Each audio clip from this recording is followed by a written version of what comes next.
এই খাবারটি যে বাচ্চারা খায় তারা তো খাবে, আর যে বাচ্চারা না খেতে চায় তারাও খুব মজা করে খাবে। তো প্রিয় দর্শক, আসসালামু আলাইকুম। আশা করি সবাই ভালো আছেন। আমি আজ আপনাদের মাঝে হাজির হয়েছি বাচ্চাদের জন্য গাজরের পায়েস রেসিপি নিয়ে। গাজর যেহেতু অনেক পুষ্টিগুণ সম্পন্ন একটি খাবার, গাজরে রয়েছে ভিটামিন এ। তো গাজর চুল ভালো করতে সাহায্য করে, নখ ভালো করতে সাহায্য করে, গাজর হচ্ছে স্কিন ভালো রাখে এবং আরও অনেক পুষ্টিগুণ বাচ্চারা গাজর থেকে কিন্তু পেয়ে থাকে।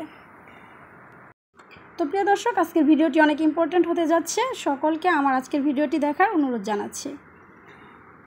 তো বরাবরের মতো একটি কথা বলতে চাই, আমার ভিডিওটি যদি আপনাদের কাছে ভালো লেগে থাকে লাইক দিয়ে বন্ধু হয়ে কিন্তু আমার পাশে থাকবেন। তো যাই হোক, চলে যাচ্ছি মূল রেসিপিতে। এজন্য আমি এখানে কিছু গাজর নিয়েছি, গ্রেট করে নিয়েছি গাজরটিকে। একটি বড় সাইজের গাজরকে কিন্তু আমি বেশি অর্ধেকটা নিয়েছি, গ্রেট করে নিয়েছি। তারপর এখানে পোলার চাল নিয়েছি, এগুলোকে খুব ভালোভাবে ধুয়ে পরিষ্কার করে নিয়েছি। তারপর চুলায় একটা প্যান দিয়ে নিয়েছি। চুলায় একটা প্যান দিয়ে এখানে পর্যাপ্ত পরিমাণ দুধ দিয়ে দিচ্ছি। বাংলাদেশি ডক্টররা 1 বছরের নিচে শিশুকে গরুর দুধ দিতে নিষেধ করে, 1 বছরের উপরে শিশুকে কিন্তু গরুর দুধ দিতে বলে। একটা দারচিনি আর 2টা এলাচ দিয়ে দিচ্ছি ফাটিয়ে, সুন্দর একটা গন্ধের জন্য। তেজপাতা দিয়ে দিচ্ছি, একটি তেজপাতা আমি ছিঁড়ে দিয়ে দিচ্ছি। তারপর হাই হিটে ফার্স্ট এভাবে নেড়ে চেড়ে আমি বলক আসা পর্যন্ত এটিকে রান্না করে নেব। তো 1 বছরের নিচে শিশুদেরকে আপনারা গরুর দুধটা দিবেন না, নর্মাল বিশুদ্ধ পানি দিয়ে রান্না করে দিলেই হবে, যেহেতু গাজর দিয়ে রান্না হবে এটি মিষ্টি হবে। আর 1 বছরের উপরে শিশুকে আমরা এভাবে করে গরুর দুধ দিয়ে রান্নাটা করে দিতে পারি। তারপর খুব তাড়াতাড়ি বলক আসার জন্য আমি এটিকে ঢেকে দিলাম।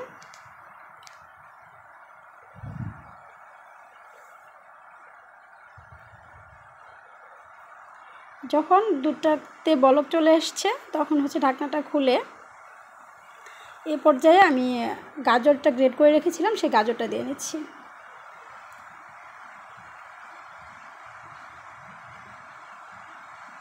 গাজরটা কিন্তু অবশ্যই গ্রেট করে দিতে হবে, ছোট বেবি যেহেতু গলায় খেতে পারবে না। তারপর চালটা ধুয়ে রেখেছিলাম, এই চালটা আমি দিয়ে দিচ্ছি। চাল আর গাজর একসাথে আমি দিয়ে সিদ্ধ করে নিব এগুলোকে। তারপর আবার খুব ভালোভাবে নেড়ে চেড়ে এগুলো একসাথে মিশিয়ে আমি এটাকে রান্না করছি।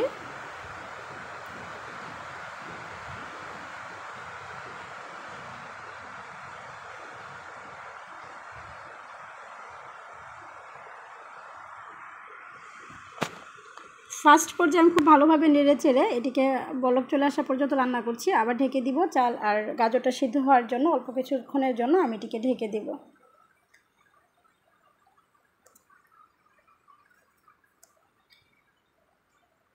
তারপর গাজর আর চালটা সিদ্ধ হবে, এর জন্য আমি ঢেকে রেখেছিলাম। এখন বলক চলে এসেছে। তারপর ঢাকনাটা খুলে আমি কিন্তু বারবার এইটাকে নেড়ে চেড়ে নিচ্ছি।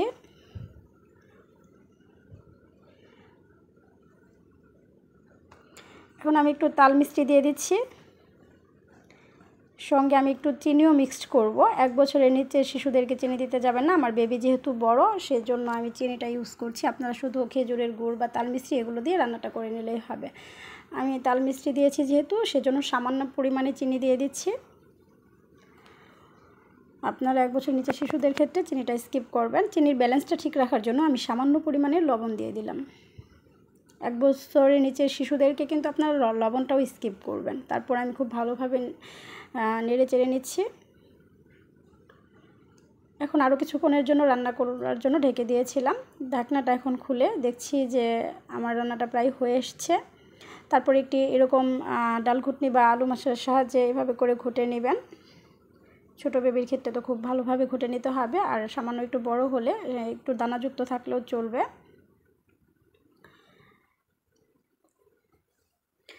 আমি খুব ভালোভাবে ঘুটে নিয়েছি। তারপর ঢাকনা দিয়ে ঢেকে এটিকে নামিয়ে নিচ্ছি। এটি কিন্তু আমার বেবিকে খাওয়ানোর জন্য একদম প্রস্তুত হয়ে গিয়েছে। আপনারা আপনার বেবির চাহিদা অনুযায়ী লিকুইড রেখে, যেমন লিকুইড আপনার বেবি খায় সেরকম লিকুইড রেখে নামাবেন। আমি কিন্তু এরকম লিকুইড রেখে নামিয়েছি, আমার বেবি এরকমটাই খাবে। তারপর আমার বেবিকে খাওয়ানোর জন্য আমি সার্ভ করে নিচ্ছি। খাবারটি কিন্তু অনেক পুষ্টিগুণ সম্পন্ন একটি খাবার। এটি আপনার বেবিকে আপনি ট্রাই করে দেখতে পারেন, অবশ্যই মজা করে খাবে এবং এ থেকে আপনার বেবি পর্যাপ্ত পুষ্টি কিন্তু পেয়ে যাবে। বাচ্চারা কিন্তু খাবারের চাহিদা বাচ্চাদের কম থাকে এবং বাচ্চাদের পুষ্টির চাহিদাটা অনেক বেশি থাকে, তাদের অ্যাডাল্ট মানুষের চেয়ে তাদের পুষ্টির চাহিদাটা অনেক বেশি থাকে।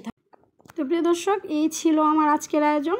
আমার ভিডিওটি যদি আপনাদের সামান্যতম ভালো লেগে থাকে অবশ্যই ভিডিওতে একটি লাইক দিবেন, যাওয়ার আগে সুন্দর একটা কমেন্টস করে যাবেন। নিচে রেড কালারের সাবস্ক্রাইব বাটনে প্রেস করে ঘন্টাটি বাজিয়ে অলে সেট করে রাখুন, এরকমই আরও নিত্য নতুন গুরুত্বপূর্ণ ভিডিও সবার আগে আপনার নোটিফিকেশনে পাওয়ার জন্য। ভালো থাকবেন সবাই, আমার জন্য দোয়া করবেন এবং আমার ভিডিওগুলো দেখতে থাকেন, লাইক দেন, সাবস্ক্রাইব করেন, তারপর শেয়ার করেন বন্ধুদের সাথে। আল্লাহ হাফেজ।